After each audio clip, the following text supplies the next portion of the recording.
Okay, tonight is the 6th of September, and this is the 6th night we're talking on the Theragatha, and now we come to verse 892, Anuruddha.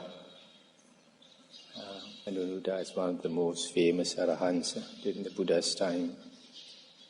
Leaving father and mother, sisters, kinsmen and brothers, abandoning the 5 strands of sensual pleasure, Anuruddha indeed meditates. 893.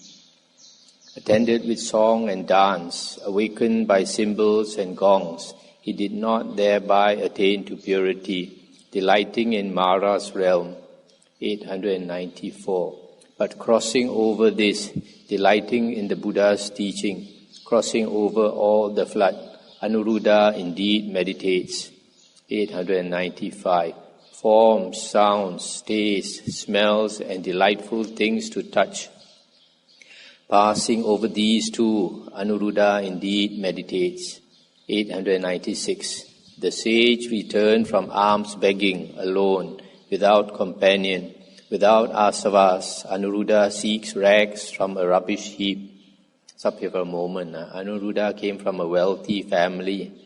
After becoming a monk, he looks for rags in the rubbish heap. 897. The sage, the thoughtful Anuruddha, without asavas, sifted, took, washed, dyed, and wore the rags from a rubbish heap. 898. The characteristics of one who has great desires is dissatisfied, lives in company, and is conceited, are evil and defiled. 899. But he is mindful, desiring little, satisfied and untroubled, delighting in seclusion, joyful, continually putting forth energy. 900. His characteristics are good, conducive to enlightenment, and he is without asavas. So it is said by the great seer. 901. Knowing my intention, the teacher, unsurpassed in the world, by his supernormal power, approached me with body made of mine. 902. When I had the intention, then he taught me more. The Buddha, delighting in the undiversified, taught me the undiversified. 903. Having learned his Dhamma, I dwelt delighting in his teaching. The 3 knowledges have been obtained. The Buddha's teaching has been done. 904. 55 years have passed since I adopted the sitting position. 25 years have passed since torpor was rooted out. Stop here for a moment. So look, he has practiced this sitting, sleeping, or sitting, resting for 55 years. And he had been an arahant for 25 years. So you can see from here, it took him 30 years to attain arahanthood. 30 years of practicing this sitting position. So it's not easy to attain arahanthood. Even if you practice very hard, so it takes at least that amount of time generally. 905. There was no breathing in and breathing out for the Venerable One with steadfast mind, unmoved, aiming at peace. The one with vision is quenched. 906. With undisheartened mind, he endured sensation. Like the quenching of a lamb was the release of his mind. 907. These now are the last sense impressions of the sage, touch and the other 4. Nor will there be any other mental phenomena since the enlightened one is quenched. That means his thinking, uncontrolled mental outflows, his uncontrolled thoughts have stopped now. 908. Not now is there renewed dwelling in the company of the devas and snarer. Journeying on from rebirth to rebirth is completely annihilated. There is now no renewed existence. 909.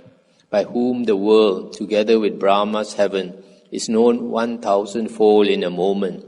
That monk, having mastery in the strands of supernormal power or psychic power, and in knowledge of passing away and rebirth, sees the devatas in time.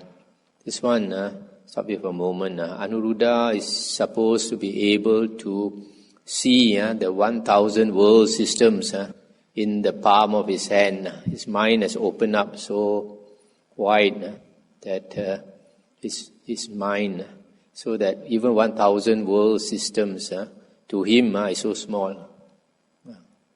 Remember the story of the Xuan Chuang going to the India, to the west, and the monkey god was very naughty. He thought his psychic power was very great. And the Buddha asked him to jump, and then told him he only jump between the two fingers of the Buddha, something like that. 910. I was formerly Anabara, food carrier, a poor carrier of fodder. I made an offering to the famed ascetic Uparita. 911. I was reborn in the Sakyan clan. They knew me as Anuruddha. I was attended with song and dance, awakened by the cymbals and gongs. 912. Then I saw the fully enlightened one, the teacher with no fear from any quarter, making my mind trust in him. I went forth into the homeless state. 913.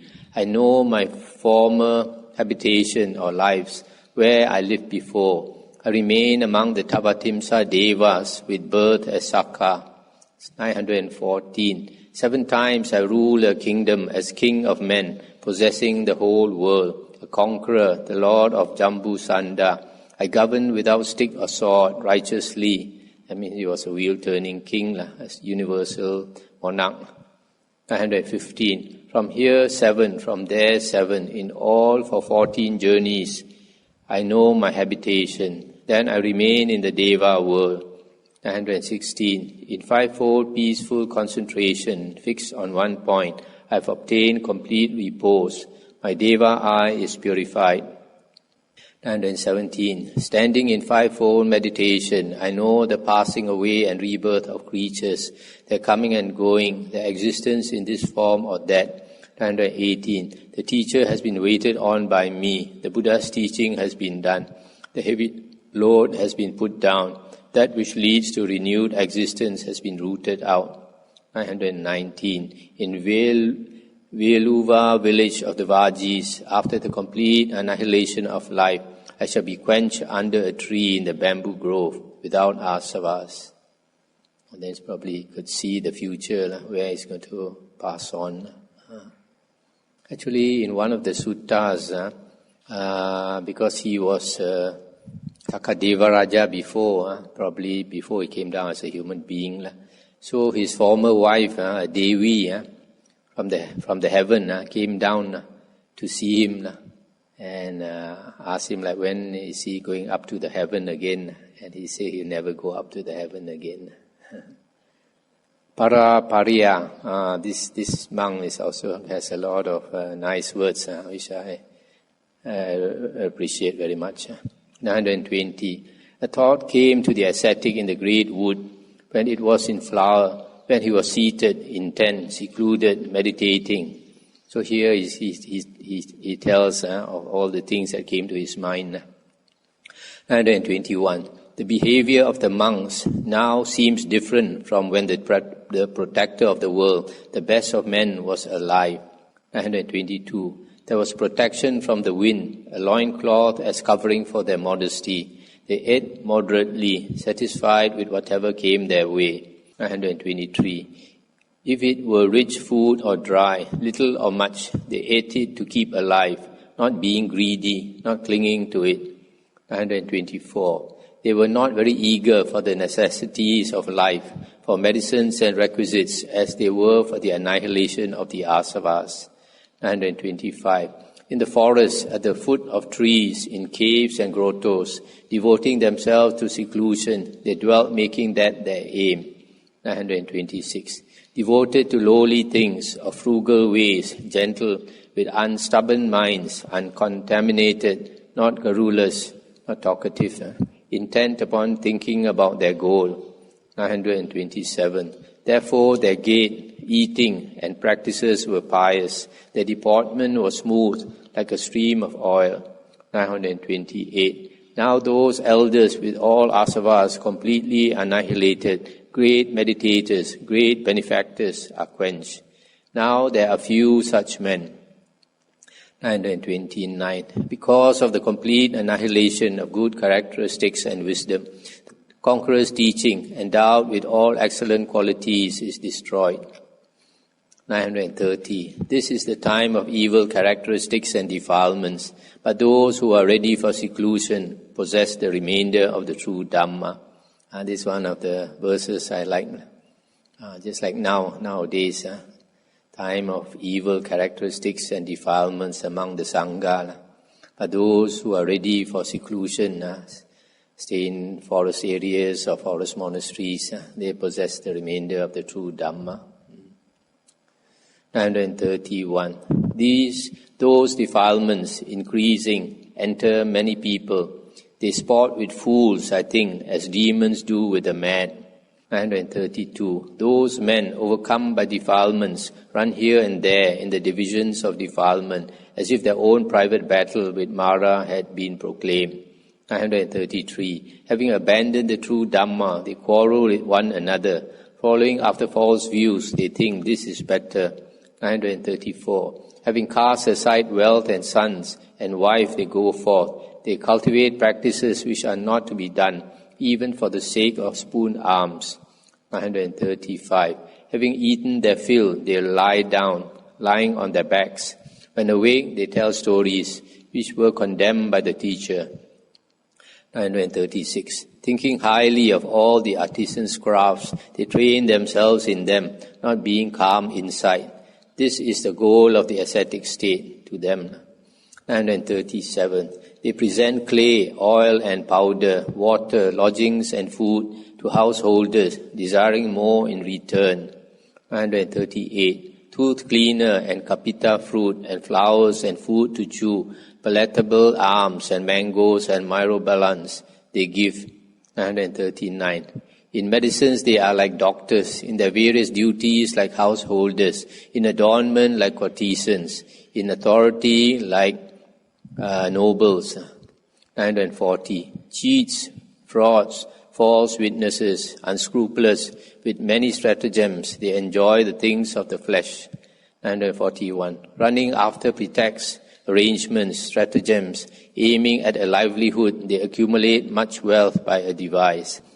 942. They cause the assembly to meet for business purposes, not because of the Dhamma. They preach the Dhamma to others for gain and not for the goal. 943. Those who are outside the Sangha quarrel about the Sangha's gain. Being quite shameless, they are not ashamed that they live on another's gain. 944. Not applying themselves. In this way, some with shaven heads and wearing their outer robe desire only reverence, being bemused by gain and honor. 945. When various things have thus turned out, it is not now so easy either to attain the unattained or to keep safe what has been attained. 946. As one might go shoeless in a thorny place if he summoned up mindfulness, so should a sage go in a village. Now there's a lot of thorns in the village. Have to be very careful. 947. Remembering the former sages, recollecting their behavior, even though it is the last hour, one may attain the undying state. 948. Thus speaking in the Salwood, the ascetic with developed faculties, the Brahmana, the seer, was quenched, with renewed existence annihilated. So this monk, he was thinking during the Buddha, when the Buddha was alive, the monks were practicing well. And now that the Buddha has passed on, there are very few arahants, and the majority of the monks are not interested in practicing the Noble Eightfold Path. They are interested in two things, fame or reverence and gains, offerings. Now we come to the group of 30 verses, Pusa, 949. Seeing many believers with themselves developed, well restrained, the seer Pandarasa Gota asked the one called Pusa, 950. This Pandarasa Gota must be an external ascetic. Tell this to me when asked, in the future time, of what desire will people be, of what intention, of what behavior? And this Pusa must be an Arahant, he said, 951. Hear my words, seer, called Pandarasa. Consider them carefully. I shall describe the future. 952. In the future, many will be angry and full of hatred, hypocritical, obstinate, treacherous, envious, and with different doctrines. 953. Thinking that they have knowledge about the profound Dhamma while only remaining on the brink, fickle and irreverent towards the Dhamma without respect for one another. 954. Many perils will arise in the world in the future. The foolish will defile this well-taught Dhamma. 955. Although devoid of virtuous qualities, running affairs in the Sangha, the incompetent, the garrulous, and those without learning will be strong. 956. Although possessing virtuous qualities, running affairs in the Sangha in the proper manner, the modest and unconcerned will be weak. 957. In the future, fools will accept silver and gold, that means money, fields, property, goats and sheep, and male and female servants. So this is something that even nowadays is happening. 958. Easily taking offense, fools, not concentrated in virtues, frivolous, they will wander about like quarrelsome animals. 959. And they will be conceited, clothed in blue robes, deceitful, stubborn, chatterous, sharp-witted. They will wander as though they were noble ones. 960. With hair sleeked with oil, vain, with eyes painted with collyrium, they will go on the highway, clad in ivory-colored clothes. 961. Infatuated with white robes, they will detest the yellow robe, the well-dyed banner of the Arahants, which is worn without detestation by those who are completely released. 962. They will be desirous of gain, inactive, devoid of energy. Finding their woodland wilderness wearisome, they will dwell in villages or towns and cities. 963. Being unrestrained, they will associate with and follow the example of only those who obtain gain and delight always in wrong means of livelihood.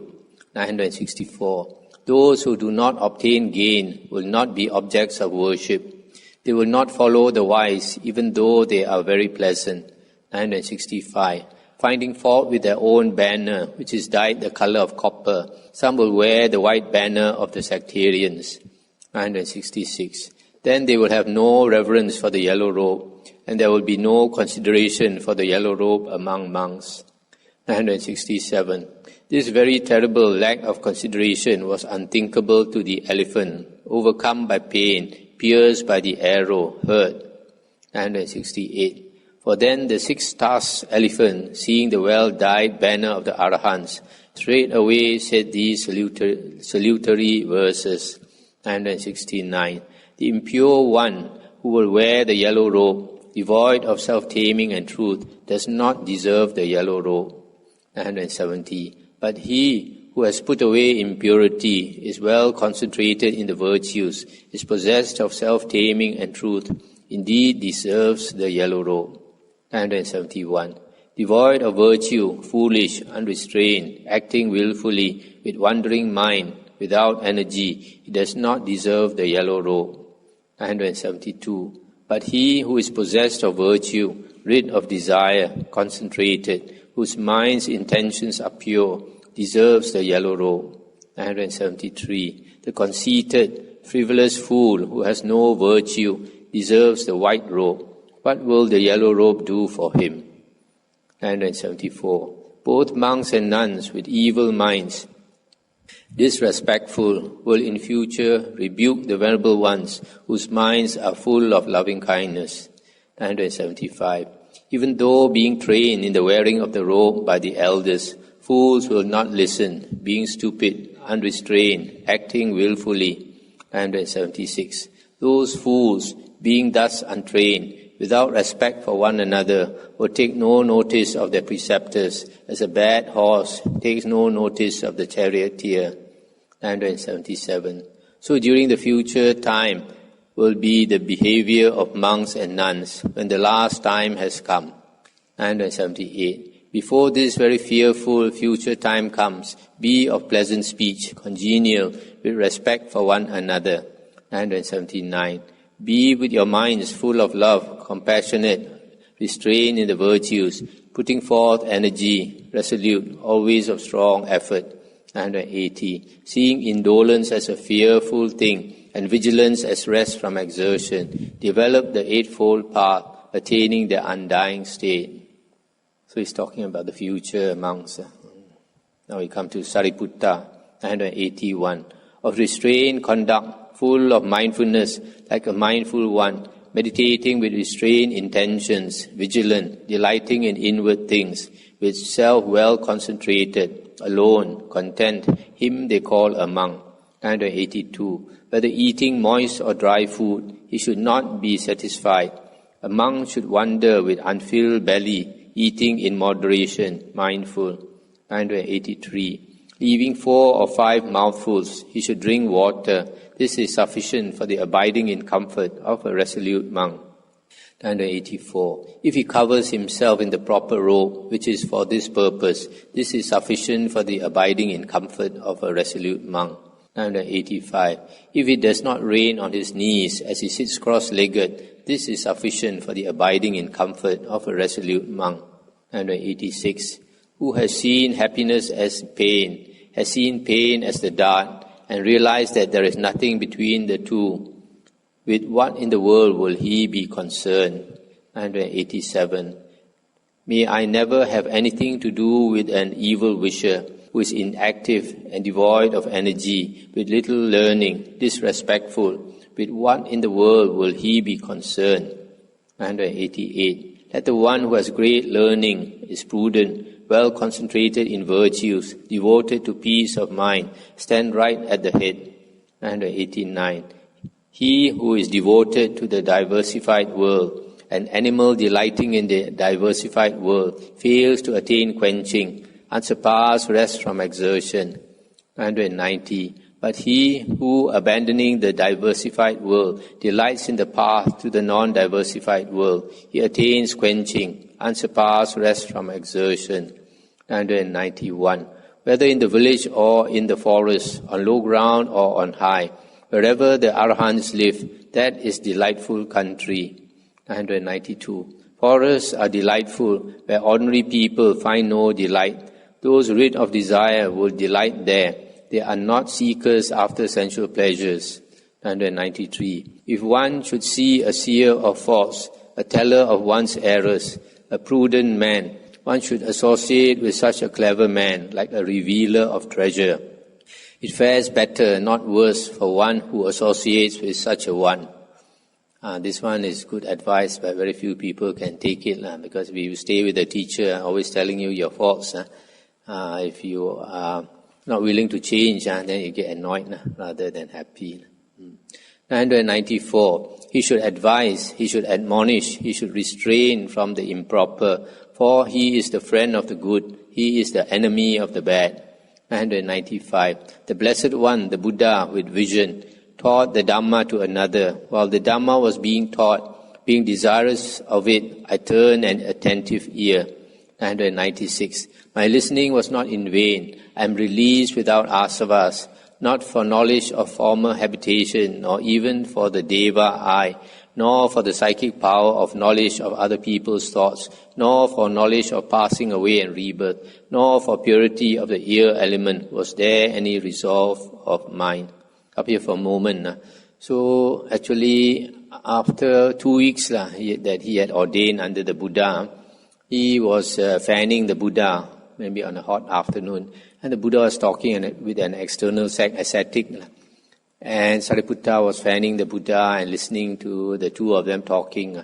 Then when he understood the Dhamma, then he attained enlightenment. And after he became an Arahant, even though he had all the jhanas, he was not interested in psychic power. He was not interested in reading other people's mind or seeing his past births and all these things. So he never attained any psychic power. Even though, because he had attained the 4 jhanas, 4 rupa jhanas, 4 arupa jhanas, and even cessation of perception and feeling, which means his mind is very bright. When he closes his mind, as the sutta says, day is like night, and night is like day. It's bright. But it's different from psychic power. It's not psychic power. That kind of light, you cannot use it to see around you. That's why once he was with this Venerable Mahamoggallana, and they were in the forest together and meditating. And two yakas flew by. And one of them gave a blow on Sariputta's head. Such a huge blow that it seems the mountain also could have split open. But immediately after that, the yaka died. Then Mahamoggallana saw it. Then was concerned, asked Venerable Sariputta, how are you feeling? He said, I'm okay, except that I have a slight headache. So Mahamoggallana praised him. Said, his samadhi is so good that blow would have flattened a mountain or something. And yet he just said he got a slight headache. So when Venerable Sariputta praised him and told him what happened, then he praised Venerable Moggallana in return. Said, Venerable Moggallana's psychic power is so great. He says for himself, even there's a mud sprite. There's a spirit in the mud just in front of him, so he cannot see. He said. Where were we? Okay, 998. Near the foot of a tree with shaven head, clad in an outer robe, the elder Upatissa, supreme in wisdom, truly meditates. His real name, Sariputta, is Upatissa. Sariputta means son of Sari. 999. Having attained to non-reasoning, the disciple of the fully enlightened one is straightway possessed of noble silence. 1000. Just as a rocky mountain is unmoving, well-founded, so a monk, like a mountain, does not tremble after the annihilation of delusion. 1001. To a man who is without sin, always seeking purity, a hair's tip measure of evil seems as if the size of a cloud. And this one, I'll stop here for a moment. If a person is very pure, it's very sensitive. Anything that he does wrong, he'll be afraid of doing wrong. But a lot of people, because of greed, hatred and delusion, we don't bother with our conscience. But the problem is when a person is dying, all the things that you did wrong, that you didn't think was a big deal, at the moment of dying, they will seem very big. Those are our karmic obstructions. 1002. I do not long for death. I do not long for life. I shall lay down this body attentive and mindful. 1003. I do not long for death. I do not long for life. But I await my time as a servant his wages. 1004. On both sides this is death, not non-death, either afterwards or before. Enter on the way, do not perish. Let not the opportunity pass you by. 1005. As a frontier city is guarded inside and out, so you should guard yourselves. Let not the opportunity pass you by. For those who have missed the opportunity grieve when consigned to hell. 1006. Calm, quiet, speaking in moderation, not conceited. He shakes off evil characteristics as the wind shakes off the leaves of a tree. 1007. Calm, quiet, speaking in moderation, not conceited. He plucked off evil characteristics as the wind plucks off leaves from a tree. 1008. Calm, without grief, settled and undisturbed, of good virtue, prudent, he should put an end to pain. 1009. One should not in this way put trust in some householders or even those who have gone forth. Even when they have been good, some become bad. But having been bad, some become good. Stop here for a moment. So people can change. Some people, they might be practicing well, another day they turn bad. One extreme sometimes can go to another extreme. 1010. Desire for sensual pleasures, malevolence, sloth and torpor, conceit and uncertainty. These are the 5 defilements of the mind for a monk. 1011. Whose concentration does not waver, both while he is being honored and because of lack of honor, since he lives in a state of vigilance, meditating, persevering, having subtle insight into views, having delight in the annihilation of grasping. Him they call a good man. 1013. Even the great sea, the earth, a mountain, and the wind are not applicable in simile to the teacher's excellent release. 1014. Keeping the wheel rolling, having great knowledge, concentrated, being like earth, water, fire, the elder is not attached, he is not opposed. Stop here for a moment. It's like earth, water, fire. This simile the Buddha gave to his son Rahula. He said to Rahula, be like the earth. When you spit on the earth doesn't react. When you shit on the earth or do anything to the earth, burn the earth, so it doesn't react. In the same way, water and fire. So it's just like the gong is already cracked. When you hit it, there's no sound, no reaction. That's the Arahant. 1015. Having attained the perfection of wisdom, having great discernment and great thought, not dull, but as though dull, he always wonders, quench. So a person with great wisdom, he acts like a fool. You don't know. 1016. The teacher has been waited on by me. The Buddha's teaching has been done. The heavy load has been put down. That which leads to renewed existence has been rooted out. 1017. Strive with vigilance. This is my advice. Come now, I shall be quenched. I am completely released in every way.